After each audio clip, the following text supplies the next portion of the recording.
Good morning, everybody. We're here at the Louisiana Purchase Gardens and Zoo. We got Al Hodges today. Lisa Taylor, as always. Thank you guys for being here. Thank you for having us. Good morning. Who do we have with us? This is Red.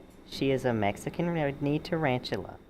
And when we're talking about Mexican red knees, where are they traditionally found in Mexico?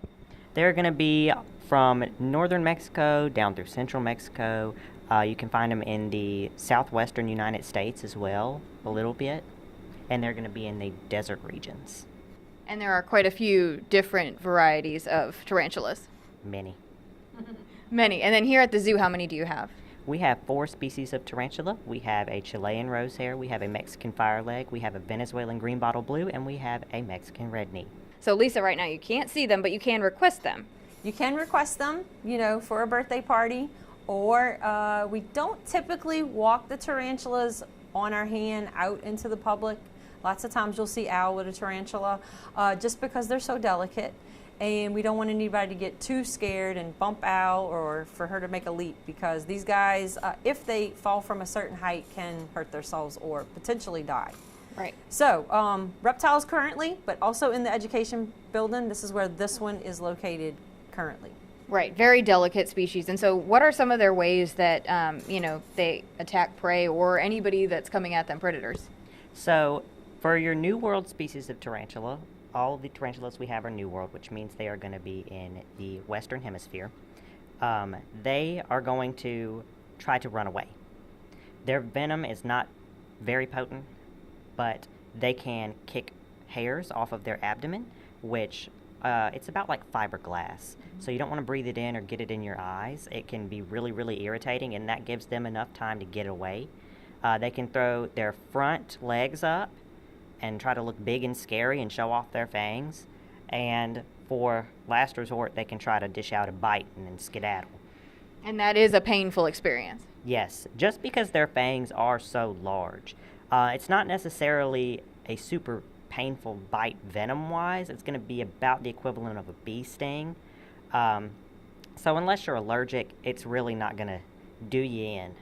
And then we want to talk about the molting process, because that was very cool. So tell me about it. Okay, so when they molt, as babies, they're going to molt a lot. Almost constantly molting, or in the process of getting ready to molt, because they're just constantly growing.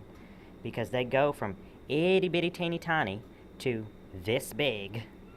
And this is not even the biggest tarantula.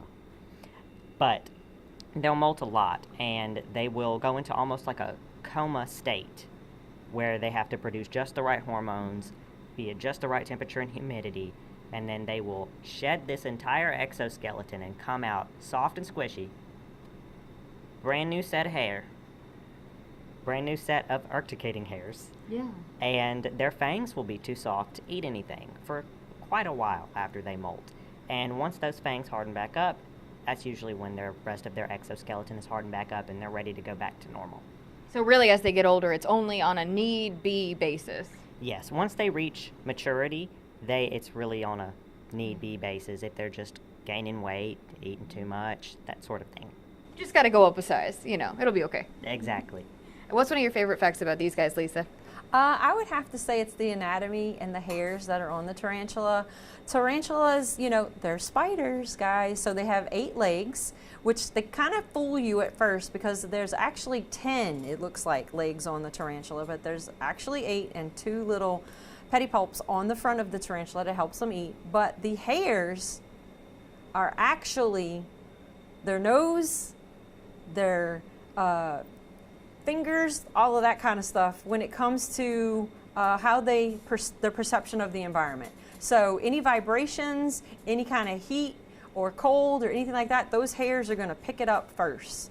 And so I think the hairs are totally amazing. Now, of course, everybody remembers as a kid, spiders have 8 eyes. Okay, so you would think 8 eyes, holy cow, they could probably see from here to for a mile, right? No, they actually have terrible vision, right? But their vision is more of their surrounding all the way around. They can see above them, behind them, to the sides of them, and they're very sensitive to light.